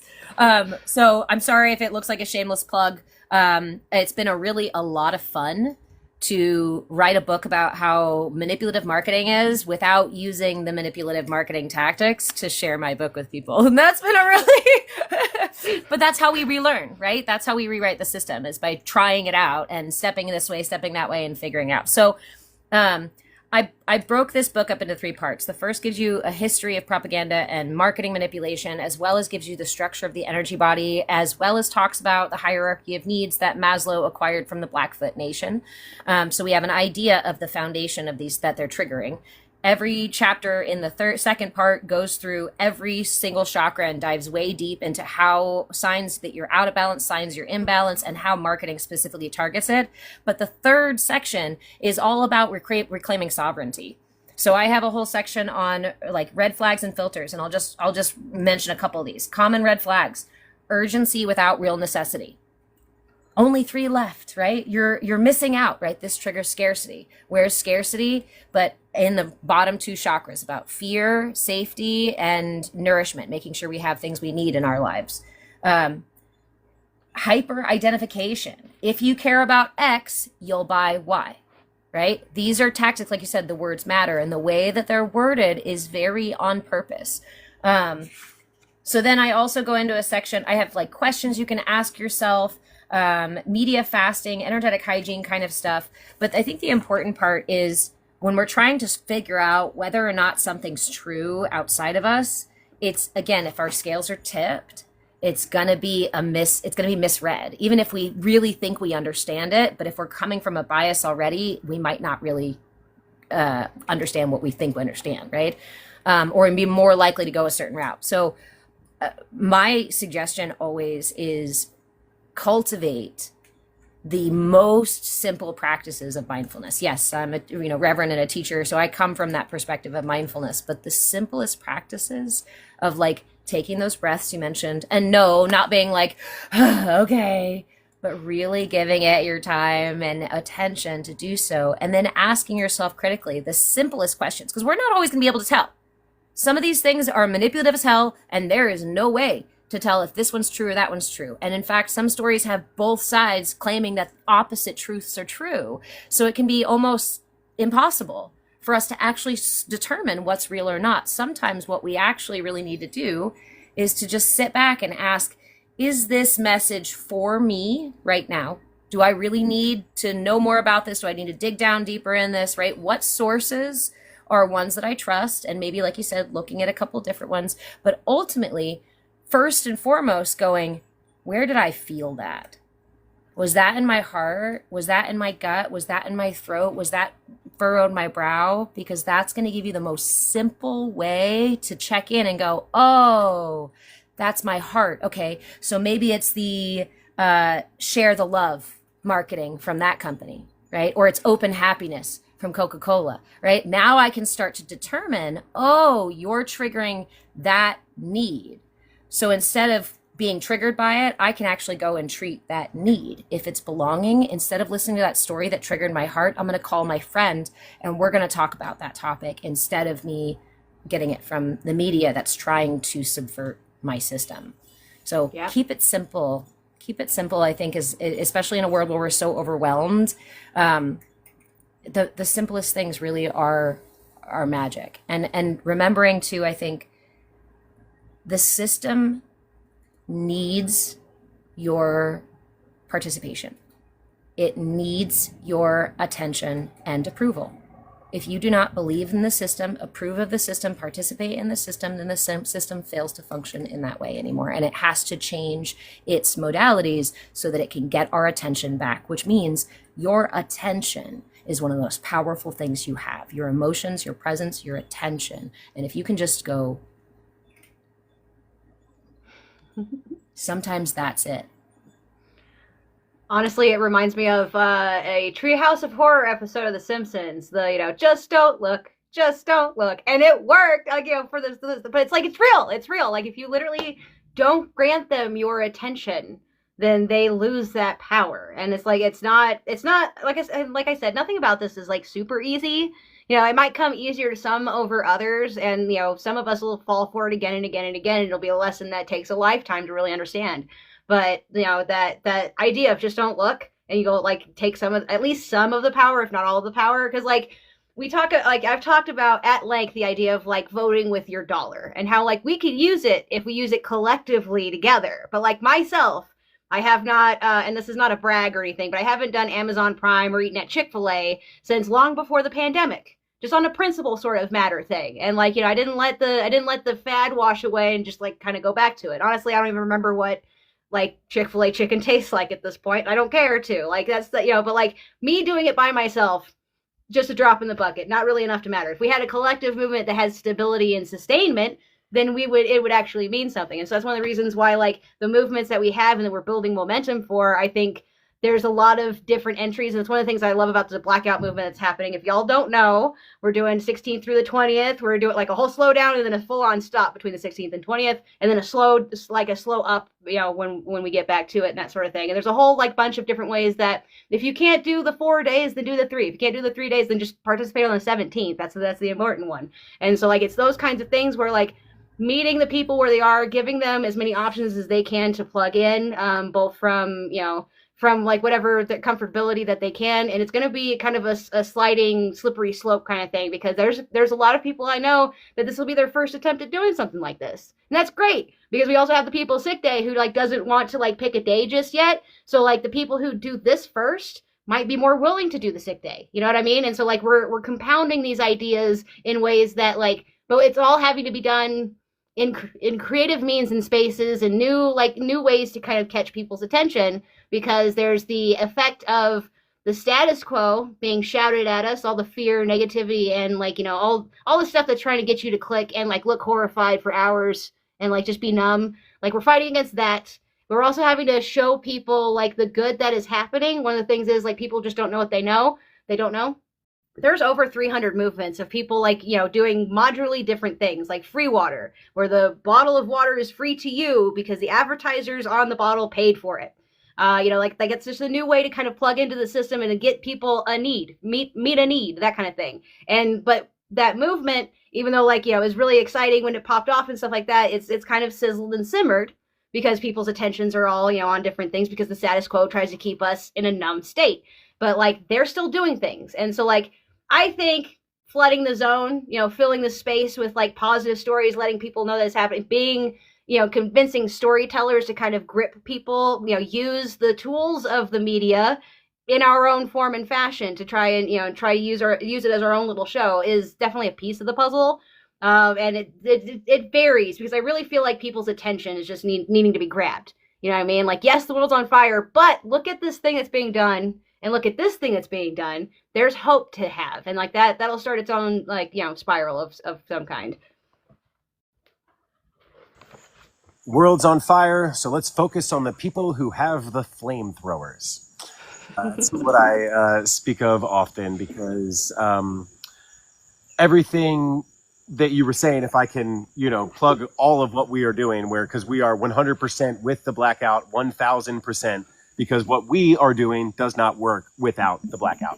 And what we are hoping to achieve at the Take It Back movement, where I'll circle it all back around and hit you with some critical thinking and media literacy in a minute, is basically the fact that we have been divided by this propaganda for so long, that the first step to any time that when the bosses have gotten greedy is for the hard workers to get on the same page. So that's what we're all trying to do, especially even with these conversations like this, is to show them that, yeah, if you do the hard work, you should get your fair share of the reward. And again, I'll hop back around to that in a second. And then what we're trying to do, though, is everybody that already has their eyes open, we're not just asking them to jump into the deep end, especially with that body of water they've been told to be scared of their whole life, especially when they don't even know how to swim. And that's where so many movements fall short, because what they do is they say, oh, we're going to do this. We're going to hit the top rung of the ladder, without building the rungs below it so people can climb. And it's not even that important that one people need to climb. It needs to be climbing together. We got to make it cool. And that's where the propaganda and all this stuff comes in, because it's going to be a party because what's going to be our fuel is hope. And we need to show people that hope through community, through service, through fellowship. And that is the first step, is just spreading the word and getting it out there. And the next step is my favorite, because we're all already doing it. We just need to start doing it together. It's quiet quitting, y'all. That's the difference between when you're hearing about record profits every single month and you're still barely scraping by. So you say, screw that. I'm withholding some of my skill. I'm withholding some of my hard work, my determination. They don't pay me enough. And that's what we have to do, building up to the blackout. We call it coordinated quiet quitting. It's like one piece of paper, right? That one piece of paper, that doesn't do much, this flimsy thing, but you start stacking it and soon you got a ream. You got something heavy. You got something that's going to make some impact. So we call it stacked impact. And that's where documenting this, showing everybody that, hey, we are pushing forward. We are pushing this wheel of progress forward. And then to bring it back to the media literacy, the reason it's so difficult to push that wheel of progress forward is because they've taken a certain percentage of the fellow citizenry, and that's what it all comes down to, right? Strong citizenship. And they have put this, rather than not even just pushing, not even not pushing with us, they've wedged against us. And it's only through the critical thinking that you were pointing to earlier that we will be able to bring them back around. And our whole thing starts with this. I did it backwards. Normally I start with this and then go back around, but it all works. Is this. It's what we call the 3 lines. Number 1, if a company is successful, its employees should be too. Every hardworking American agrees with that. Number 2, well, if the people who do the hard work help build the company, shouldn't they get their fair share of the reward? Oh, what's the fair share, Corey? Food, housing, healthcare, like no problem, no sweat at all. Because 80% of Americans can't afford a $5,000 emergency. That's a normal occurrence. That's a house repair. That's a car crash or a car breaking down. That's a medical bill. And if a normal occurrence can wipe out 80% of Americans, that's not a personal failure. That's a rigged system. And the way that you show people it's a rigged system is that when someone doesn't have security, aka food, housing, and healthcare, what happens? Here is the lies that they have told us. They've told us there are only 2 options. Either you all pay for it or that person suffers. Well, we're coming in with a 3rd option. Why doesn't that company pay a living wage in the first place? And we think if we can start there and stop pointing the fingers left or right and teach people how to bring back every single issue that they have poured the gasoline on to, oh, it's their greed. That's the fire we need to put out first, because we can direct it all back to greed. And that is what we are doing, because the opposite of greed is community. Absolutely. Absolutely. And like, it's something that it's a time sort of deal. Again, like, I want to keep this idea of like, nobody, this is just going to click and be easy. Like, it has been programmed to be difficult. But that, honestly, in my heart of hearts, I like to face it as if we were doing like, like as if this were a video game, and that's just like a mission, not necessarily the main mission, might be a little side quest kind of thing, but like, it's an adventure. And like, maybe it's a little bit of a crazy perspective to have, but it's one of those things that I'm willing to like put the effort in as if I was, really genuinely doing some style of adventure. And so like this concept of, we have to stand together, come together, and like, be able to exist in a community, create community from a space that it has been taken from us in a slow drip fashion over time. And there's many things to blame and hang things on and stuff like that, but that's not what matters most. What matters most is what we do going forward, what we do next. And so like, in that regard, like, yes, we have spent many decades being programmed and, propagandized and put into this like certain box and lane. They want us to be here, but like, just because they want that doesn't mean that it's good for us. And it doesn't mean that it's like the way that this planet should be stewarded going forward. And more of us are waking up to that idea every day. Some groups of people and some individuals, and like, that this is a fight that's been going on for a long time. There are people who have been at it for years and decades, and like, they're tired. They're kind of kind of upset that nobody's like really clutched onto this. But like I said, more people are waking up every day, and I think that matters. I think that in the longevity of what, this game that we're being played into, like this rhetoric and stuff coming at us, one of the long key things to kind of conceptualize is that there has to be, like, I feel like some of the answer to, like, dealing with the mass misinformation on scale is just to kind of not care. You know what I mean? Like, using apathy as a weapon instead of like a normal state. But like when they give you something to care about, like, oh my gosh, the billionaires. Yeah, I don't care. I don't care about that. I care more about like what Susie and Jan at the end of the street are doing, because I found out that they're on hard times, so I'm gonna go give them a casserole. Like, that's what I care about. And like that's a personal choice.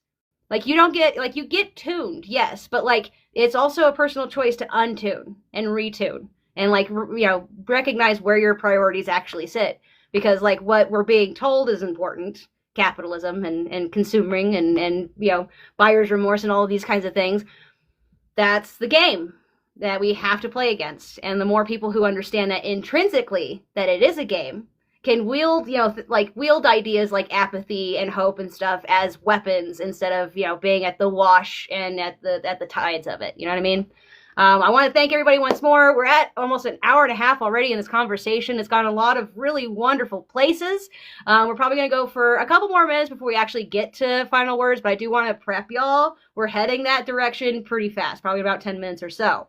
Real quickly, one point that I feel like we haven't really touched too much on is the idea, well, we have and we haven't. The idea of like one of the biggest ways to combat it is by looking for diverse viewpoints and perspectives and being open to like a conversation with somebody who doesn't think the same as you. I think it's one of the hardest things that's programmed into us right now. The cancel culture, the stranger danger, and all that stuff is like piling up on this idea that you don't want to talk to other people because you might be embarrassed. Like, what if nobody else thinks this way? You don't want to make a fool of yourself. Like, that's something that we really need to get over. And I think that it's like a sliding scope with different generations. I think as it skews younger, they are more terrified of like acting outside of what's considered the norm. And so that's going to be one of the biggest hurdles that those people have to deal with. But I think that overall, one of, like that idea of seeking out diverse viewpoints is a point of strength. Most of the people I know who do it are very well-informed individuals who actually have their own thoughts instead of parroting talking heads. And so I think it's an important part. Does anyone have anything to speak on about that? It's okay if not. I always have something to say. That's where I can take up Tony's mantle if he's not here. But no, it harkens back to what I think you said earlier is what you do in life really is when you have your compass, right? And that compass always says north, but it's going to tell you different things at different times depending on how you need it. And that's what we need to do with certain things and certain conversations. And I think what you said was perfectly fits into is when I have an original idea about this, then I've been able to digest it. Then I've been able to figure out where is this story actually coming from? What is happening here? And then you're able to, pass that along. And that's where, critical thinking really is the, first step in a strong citizenry, right? And that would be why, if we peel back all the layers, why that would be one of the reasons they got rid of education and all that first. But yes, I think that believe in having your original thought on that is the most important aspect and a good compass to use. Absolutely. Well said. Scott, go ahead. Yeah, if I could add to that, I think just a lot of the mainstream press, the type of news that they purvey is frequently an appeal from authority. So, somebody in an authority position is telling you what happened and what to think about it. And I think once you're class conscious, there's a natural kind of anti-authoritarianism involved with that. And so I think, question authority, just question authority. Don't listen to somebody because they're in a position of power. Don't trust somebody because they're in a position of power. They don't deserve your trust, first of all. We're not supposed to just automatically trust authority figures. I think authority should be temporary. It should be brief. But anyway, don't trust authority. I guess that's what I'm saying. I can dig it. I can. Because, I mean, like, that usually at this point in society, if you look at most, I'll say most authority figures, I'm not going to say all, but most authority figures are standing in positions of power based on the agendas and, whether we talk patriarchy or, the supremacy culture or whatever lens we want to discuss this through, most of the people, in that position got there by gaming that system against the working class and what have you. So, like, absolutely, I agree. And I think, definitely take it by case basis. It's really funny because Tony has a guy that he really likes. Tom Bilyeu is the guy's name. And, like, the guy who, I guess he made Quest nutrition bars and things like that. He's got a really powerful story. Didn't always used to be a millionaire, but got there now. And we were talking about him just recently because all the posts I've seen from him lately are about how to start your own business using just AI bots and whatever, so you don't have to pay people. And I'm like, I think he's lost the plot, because this is the same guy who's afraid of being, of the eat the rich thing. But now he's talking about, oh, you can make your own business without, having anybody in your employee, so you don't have to pay anybody and just make all the profit. I think he's lost the plot. And so, like, and it's one of those, like, that's one of those things that's like, it's an ever-going struggle. You could be in the right lane for years and years and years and years, but that greed and corruption and stuff is always trying to get at you. It's always like the snakes trying to get into the throne room and that kind of thing. So, like, you've got to be aware because, it's a slippery slope. And then you end up down a certain, like, rabbit hole or whatever, looking back up going, oh, damn it. And then, like, you have to, and it's like, it feels like starting from square one, which a lot of people will immediately just reject and be like, well, I've already come this far. I might as well just figure out how far this hole goes kind of stuff. And, like, everybody's different. Everybody's going to be approaching those points differently, but, like, just be aware that even if you are class conscious and you feel like you've got a handle on it, that's not going to last forever. They're going to get more creative. They're going to find ways, and especially with AI, they're going to get way more creative and be able to, add to the noise. So I think that's a big important piece of it. And I think on that note, we're going to go ahead and start into last words. Again, I appreciate everybody who's up here. I know that y'all have some stuff going on as well. So after your final words, if you want to take a little time to, like, pump out the thing that you're doing, and then I'll also have you, once you're done, type it into the comments, just so that way people can visually see that kind of stuff as well. But thank you guys for being here. It's absolutely fantastic to have these kinds of conversations. I do also want to put a small note. This is going to be the last live panel until September, because I'm moving in August and a whole bunch of other stuff's going on. So I thank you guys for being here, and I have 5 more episodes already drafted. I know what we're talking about, so I might be reaching out directly to you to figure out dates and stuff. Reverend Deborah, I am so looking forward to getting a copy of your book and reading it for myself. Every like video I see about it, I'm just like, yes, I know it's in the cart. I promise it's in the cart. But thank you for being here and spending your time and sharing your perspective with us. Yeah, of course. No rush, right? This is not there's only so many available. We're not, I think, at first, I really appreciate your spaces, and I'm glad that you're picking these back up again and continuing to do so. We seem to be moving buddies because I'm moving in between August and September as well. So fun. My dog just kicked me over.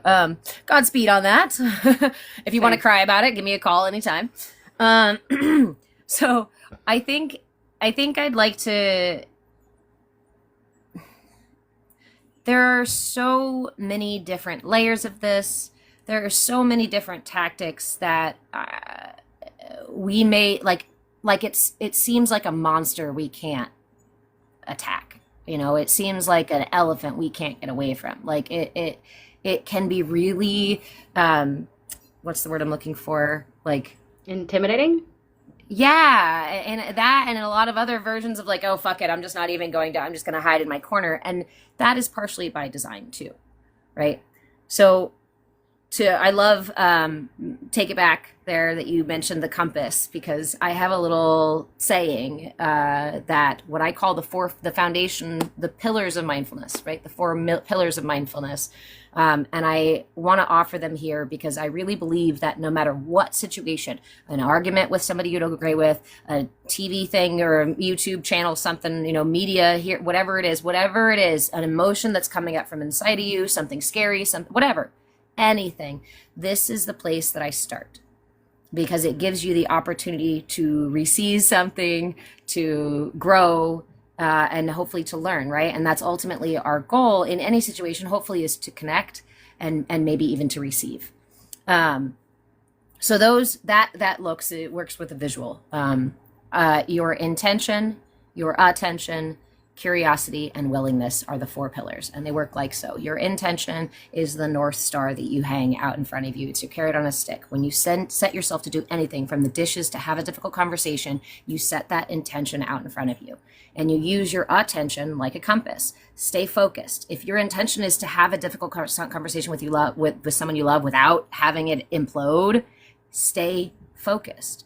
And anything that comes up in that situation, whether they're arguing with you or accepting what you're saying, or whether you feel triggered, no matter what it is that comes up, that we meet it with curiosity and willingness, because this is the only way that we can receive. When we go from judgment or blame or guilt or any of that stuff, we close off the ability to connect. And that piece, if we just remember those curiosity and willingness, I can't always be loving. I can't always be patient. I'm not going to like what you have to say. I might even not like you, but I can at least be curious about what you have to say, curious about what I'm feeling, and willing to feel it through with the other person, willing to see them for their truth, and maybe even being willing to be wrong. So I just want to offer that reassurance that I know it seems really intimidating, but there are really simple tools that we can use every single time we remember, every single day, to start mitigating this. And I really believe it's the breadcrumbs, right? Like Brene Brown says about trust. We don't build it in the huge moments, huge things we do, but actually in the tiny little ways that we show up for each other. And so if we can make those tiny little steps, then you're doing it. You're doing the work. Don't get discouraged. I know it's freaking hard, but you're not doing it alone. I can dig it. And then go ahead and pump the book one more time for us, please. Yeah, so the book is called Energy for Sale. My name is RevDeBoraH. It is, like I said, ironically, whatever it is, on Amazon. It was the quickest and easiest way to get it to you guys. So unfortunately, we'll bite the bullet on that one. But it's a small little thing, 106 pages. I do have one little marketing tactic. I did it on purpose. There's a QR code in there in the book. It's a dynamic QR code. So once I set it up, anybody who buys the book will be able to join me for a monthly Q&A and maybe even practice sessions, so that we can actually get together and start working on these things together. Because coming together and doing these things, right, that's where the magic is really going to be, not by isolating myself and doing these things on my own. So I teach on Saturdays right now from 10 a.m. Pacific time until usually like 2 or 3 in the afternoon. We spend a lot of the day on talking about these things. I offer tools and practices. I offer coaching as well, group coaching and those kinds of things. If you guys want to find me, I am RevDeBoraH. I Move with Change on Patreon. But if this is something that is something that interests you and you want to look at it through the lens of the chakras, go check this out. I think it's a really simplified way to understand it and gives really simple tools to start taking those little tiny steps to reclaiming your sovereignty. Right on. And I love the fact that it's not just like a one-time thing. The QR code connects you to like an ability to participate in moving forward. That's brilliant. Love it. Bravo. Thank you, friend. Absolutely. Scott, thank you again for being here and sharing your perspective. It's always appreciated. And I know that, I just really appreciate being here, man. Thanks. Thank you so much for having me. I love it. I love talking with you guys. It's always a lot of fun. I really appreciate you having me. Thank you very much. I'm excited for RevDeBoraH's book. That sounds very good. She's definitely got my attention. 2 more books to consider: Manufacturing Consent by Noam Chomsky and Inventing Reality by Michael Parenti are 2 excellent places to start unpacking propaganda and in the mass media and everything that we've been talking about here today. One big point from both of those books is consider the source, consider the massive capitalist interests that own all of the mass media and seek to profit by selling the news as an entertainment product. Never forget that that's happening, and that's a huge underlying layer in all of the information that we get from our mainstream media ecosystem. And we talked a lot about attention today. The attention economy is a real thing. They don't just want our money, they want our attention. Bo Burnham did a post, there was a viral video that Bo Burnham was interviewed and asked that question a few years ago, and I think he's spot on. These media companies, these social media companies want all of our attention all day long, everything they can get. and it's all to try and sell us stuff. So that's terrible, but it also doesn't hurt to know that. And I think it's empowering to know that. And we need to take our empowerment wherever we can get it. In closing, if you're interested in me or any of my stuff, let's make them pay.substack.com is my Substack. That's where I put all my posts, and that's where you can find me, and always make sure to see my stuff, because it sometimes doesn't seem to find anyone on Instagram or YouTube, and sometimes here on TikTok. So that's all for me. Thank you. Right on, man. Thank you for doing the work that you do, and getting, because I really see is a lot of your posts is just kind of bringing about the idea of the class consciousness needing to be necessary. And so and I know that since so many different people are coming from different parts of life to this, I see your ability to kind of put that in such a entertainment way is very important. So thank you for doing it. Thank you kindly. Oh, absolutely. And take it back. Thank you so much for coming up. And I just really appreciate your perspective and the drive and all the things that you're doing, both in your own lane as well as helping out with Blackout the System and things. Just thank you for coming and sitting with us. Yes, absolutely. And that's where, I'm understand that everything that I have is only because of others who came before me. And because I was given that security to be able to become who to be able to find yourself. And all that we are looking to do is build a society where everyone can do that. And we think that giving people security in the form of food, housing, and healthcare is a way that we can do that throughout all of society. And hopefully we are just the first domino if it does happen. And that's where, Scott, I would be incredibly excited to link up with you in any kind of way, and RevDeBoraH as well, too, because it really is about all of us just sort of getting on the same page and starting small.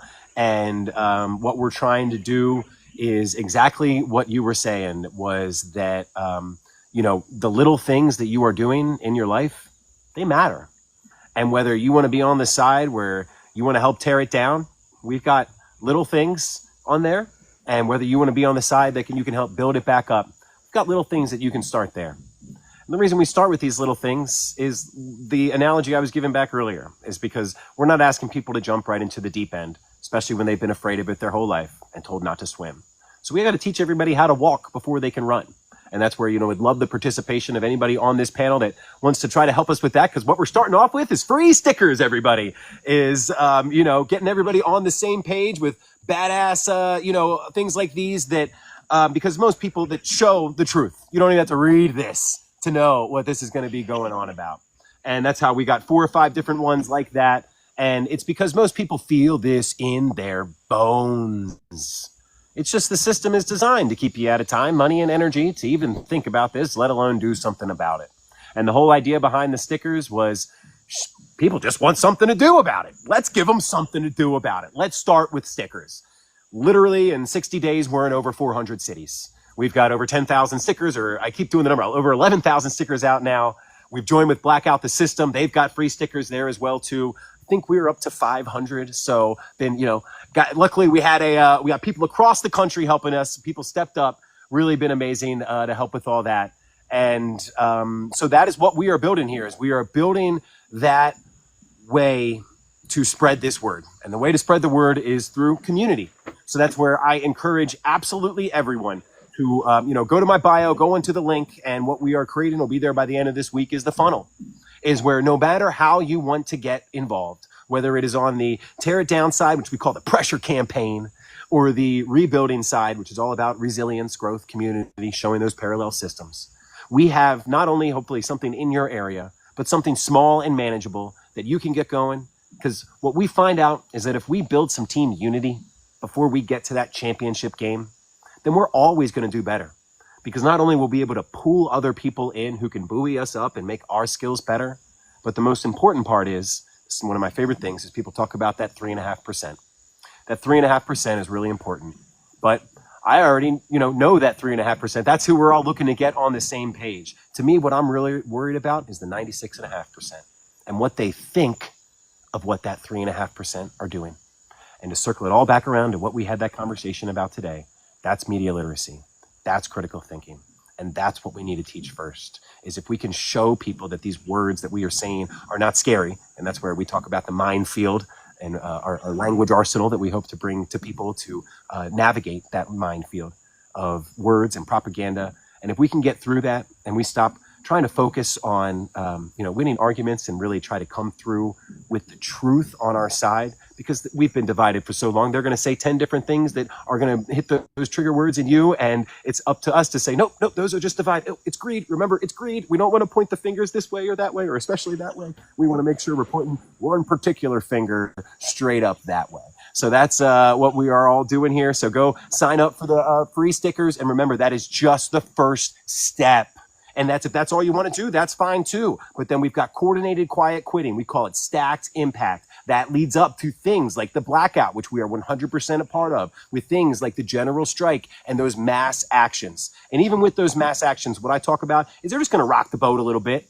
Those first couple times, we're just going to keep rocking the boat. But it's all about getting more people into that boat and more people into that boat. And once we get enough and we keep rocking and we keep rocking, one day, if we keep grinding, if we keep pushing, it will tip over. Because the opposite of greed is community. And that's what we all want, is community. So let's go out there and build it together. Thank you so much for having me. Absolutely. Thank you for being here. And real quick, anybody in the audience who hasn't followed these three wonderful individuals yet, why not? Pick them up now before I drop them off the panel, because it's about time to say goodbye. But I want to make sure that everybody gets a chance to learn themselves a little something, connect to somebody who, and like just take the chance, take the opportunity, follow these people. And thank you all for being here. Again, it's been delightful to have you and have this conversation with you. I'm going to say goodbye now. Bye, everybody. Much love. See you next time. And there it is. Yet another wonderful conversation to be had. And like, don't be wrong, I don't feel like we solved anything, but that wasn't really the point. We're trying to point to the point in the conversation that we need to talk to, that we all need to understand and focus around. And I think that we made some good progress today. I think that we have a lot of shared language, a lot of ideas that we can now carry on, and maybe some food for thought to really hone those skills that we have later on. I want to again thank everybody who came into the window, and as well as being in the chat with us and staying in good faith in the conversation. It means the world to me, really does. Thank you, Sugar. Much appreciated. All of this is really important. And, these people who took the time out of their day to sit with us and have the conversation, I am incredibly grateful for. To the people who are in the chat, having their own conversation and stuff, I'm grateful to have you here too. I'm hoping to inspire as many people as possible, because I feel like a conduit of hope and inspiration. And so that's the magic that I'm trying to work. So thank you for being a part of this. I love you too. I really do. I love you all so very much. Thank you for being here. Again, tell your friends, share this, be talking about it in your communities, at the grocery store, at the parks, when you're waiting in line, when you have somebody around you, strike up a conversation, because it's really the boots in the ground that we need the most of all. Again, thank you for being here. This is the last live panel of July. We've made 5 really great episodes that are all available up on the Tube of You. Sans this one. It'll be up by like Thursday. So make sure you go check that out, as well as season 1. I will be back for the second half of season 2 come September. So be looking for announcements for that. I do appreciate it. We have some really great ideas to cover. Wait, let me see if I have them written down. I may not. You may have to wait for that. Aha! See, so we've got intergenerational collaboration and learning. Really important topic there. Food sovereignty and local food systems. I'm hoping to have some really great guests for that one. Access to arts and cultural experiences. I think that's something that doesn't get talked about a lot, but it's really an important topic. Neighborhood safety and trust. I think that one's I'm most excited for, because I think that one's going to go a lot of different directions. So like those 4, and then the season wraps up with the conversation, where we look back at the 10 episodes and really talk about where we went with it. So I appreciate you folks. That's all coming in September. You will get updates about that as they occur. And this has been incredible. Again, thank you for being here. And until next time, be well, fellow citizens.